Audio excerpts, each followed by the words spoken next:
ನಮಸ್ಕಾರ, ನೀವು ನೋಡ್ತಾ ಇದ್ದೀರಾ ಸ್ಪೀಡ್ ಪ್ಲೇಸ್ ಕರ್ನಾಟಕ. ನಾನು ಸುಷ್ಮಿತಾ ನಟರಾಜ್. ಹಿಂದೆ ಒಂದು ಕಾಲ ಇತ್ತು. ಕನ್ನಡ ಚಿತ್ರರಂಗಕ್ಕೆ ಎನ್ನಡ ಎಕ್ಕಡ ಮುಳುವಾಗಿದ್ದ ದಿನಗಳವು. ಇದರ ನಡುವೆ ಬಾಲಿವುಡ್ ಹಾಲಿವುಡ್ನ ಅವಳಿ ಬೇರೆ. ಆ ಕಾಲದಲ್ಲಿ ಕನ್ನಡದೊಂದು ಚಿತ್ರ 10-20 ಕೋಟಿಯನ್ನ ಬಾಕ್ಸ್ ಆಫೀಸ್ನಲ್ಲಿ ಕೊಳ್ಳೆ ಹೊಡೆಯೋದು ಅಂದ್ರೆ ಅದು ದೊಡ್ಡ ಸಾಧನೆ ಆಗಿತ್ತು. ಆದರೂ ಕೂಡ ಈ ಸಾಧನೆ ಅಕ್ಕಪಕ್ಕದ ರಾಜ್ಯದವರು ಕೇವಲವಾಗಿ ನೋಡ್ತಾ ಇದ್ರು. ತಮ್ಮ ಚಿತ್ರರಂಗದಲ್ಲಿ 50-100 ಕೋಟಿ ಗಡಿಯನ್ನ ದಾಟಿದಂತಹ ಸಿನಿಮಾಗಳನ್ನ ಉದಾಹರಣೆಯಾಗಿ ನೀಡಿ ಕನ್ನಡ ಚಿತ್ರರಂಗವನ್ನ ಅಪಹಾಸ್ಯ ಮಾಡ್ತಾ ಇದ್ರು. ಆದ್ರೆ ಈಗ ಆ ಕಾಲ ಬದಲಾಗಿದೆ. ಬದಲಾದ ಈ ಕಾಲದಲ್ಲಿ ಕನ್ನಡ ಚಿತ್ರರಂಗದ ಮಾರುಕಟ್ಟೆ ವಿಸ್ತಾರಗೊಂಡಿದೆ. ಇಂದು ಕನ್ನಡ ಚಿತ್ರರಂಗಕ್ಕೆ 100-200 ಕೋಟಿ ಲೆಕ್ಕನೇ ಇಲ್ಲ. ಇದಕ್ಕೆ ಕೈಗನ್ನಡಿ ಎಂಬುವಂತೆ ಸೂಫ್ರಮ್ ಸೋ, 777 ಚಾರ್ಲಿ, ವಿಕ್ರಾಂತ್ ರೋಣ ಇನ್ನು ಕೆಲ ಚಿತ್ರಗಳು ಬಾಕ್ಸ್ ಆಫೀಸ್ನಲ್ಲಿ ಇತ್ತೀಚೆಗೆ 100 ಕೋಟಿಯನ್ನ ದೋಚಿವೆ. ಇನ್ನು ಕನ್ನಡ ಚಿತ್ರರಂಗಕ್ಕೆ ಕಳಶಪ್ರಾಯದಂತೆ ಇರುವಂತಹ KGF ಚಿತ್ರದ 2ನೇ ಭಾಗ 100, 200, 300 ಅಲ್ಲ, ಸರಿ ಸುಮಾರು 1200 ಕೋಟಿ ಗಳಿಸಿದೆ. ಈ ಮೂಲಕ ಹೊಸದೊಂದು ಇತಿಹಾಸವನ್ನು ಸಹ ಬರೆದಿತ್ತು.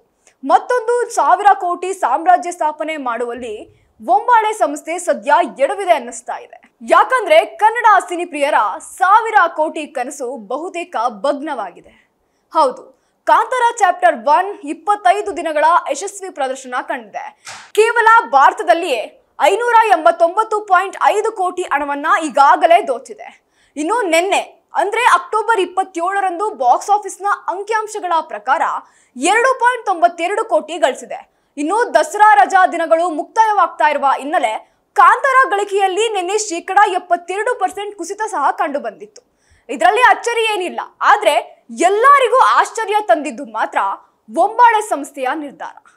ಯಾಕಂದ್ರೆ ಕಾಂತಾರ ಚಾಪ್ಟರ್ 1 1000 ಕೋಟಿ ಗಡಿಯ ದಾಟುವಂತಹ ಸಾಮರ್ಥ್ಯವನ್ನ ಹೊಂದಿದಂತಹ ಚಿತ್ರ. ಇವತ್ತು ಕೂಡ ಚಿತ್ರಮಂದಿರದಲ್ಲಿ ಚಿತ್ರರಸಿಕರ ಮೊದಲ ಆದ್ಯತೆ ಕಾಂತಾರ ಚಿತ್ರವೇ ಆಗಿತ್ತು. ಈ ವಾರಾಂತ್ಯದಲ್ಲಿ ಮತ್ತೆ ಗಳಿಕೆಯಲ್ಲಿ ಏರಿಕೆ ಕಂಡುಬರುವ ಸಾಧ್ಯತೆ ಕೂಡ ಇತ್ತು. ಆದ್ರೆ ಅಷ್ಟರಲ್ಲಿಯೇ ಕಾಂತಾರ ಚಾಪ್ಟರ್ 1 ಇದೇ ಅಕ್ಟೋಬರ್ 31ರಂದು ಅಮೆಜಾನ್ ಪ್ರೈಮ್ನಲ್ಲಿ ಪ್ರಸಾರವಾಗಲಿದೆ ಎಂಬ ಮಾಹಿತಿ ಸಹ ಹೊರಬಿದ್ದಿದೆ. ಇನ್ನು ಸಹಜವಾಗಿ OTTಯಲ್ಲಿ ಬಿಡುಗಡೆ ಆಗ್ತಾ ಇರುವಂತಹ ಹಿನ್ನೆಲೆ ಚಿತ್ರಮಂದಿರಕ್ಕೆ ಬರುವಂತಹ ಪ್ರೇಕ್ಷಕರ ಸಂಖ್ಯೆ ಸಹ ಕಡಿಮೆ ಆಗಲಿದೆ. ಗಳಿಕೆಯಲ್ಲಿಯೂ ಸಹ ಕುಸಿಯಲಿದೆ.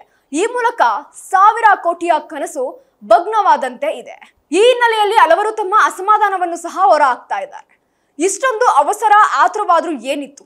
ಇನ್ನೂ ಸ್ವಲ್ಪ ದಿನದ ನಂತರ OTTಯಲ್ಲಿ ಚಿತ್ರವನ್ನ ಬಿಡುಗಡೆ ಮಾಡಬೇಕಿತ್ತು ಎನ್ನುವ ಅಭಿಪ್ರಾಯವನ್ನು ಸಹ ವ್ಯಕ್ತಪಡಿಸ್ತಾ ಇದ್ದಾರೆ. ಅಂದಾಗೆ ವರದಿಯ ಪ್ರಕಾರ ಸಪ್ತಸಾಗರದಾಚೆಯ ಗಳಿಕೆಯನ್ನ ಕೂಡಿ ಸೇರಿಸಿದ್ರೆ ಕಾಂತಾರ ಚಾಪ್ಟರ್ 1 ಚಿತ್ರದ ಈ 26 ದಿನದ ಗಳಿಕೆ 800 ಕೋಟಿಯ ದಡಿಯನ್ನ ದಾಟಿದೆ. ಇನ್ನುಳಿದಂತೆ ಸದ್ಯ ಅಮೆಜಾನ್ ಪ್ರೈಮ್ಗೆ ಚಿತ್ರ ಲಗ್ಗೆ ಇಡ್ತಾ ಇದ್ದು ಹಿಂದಿ ಪ್ರೇಕ್ಷಕರು ಹಿಂದಿಯಲ್ಲಿ ಕಾಂತಾರ ಚಾಪ್ಟರ್ 1 ನೋಡಲು ಇನ್ನೂ ಕೆಲ ದಿನಗಳು ಕಾಯಬೇಕಾಗಿದೆ. ಇನ್ನು ಅಕ್ಟೋಬರ್ 31ರಂದೇ ಕಾಂತಾರ ಇಂಗ್ಲಿಷ್ನಲ್ಲೂ ಸಹ ಬಿಡುಗಡೆ ಆಗ್ತಾ ಇದೆ. ಹಾಗೆ ಹೊರ ದೇಶಗಳಲ್ಲಿ ಚಿತ್ರದ ಗಳಿಕೆ ಹೆಚ್ಚಾಗುತ್ತಾ?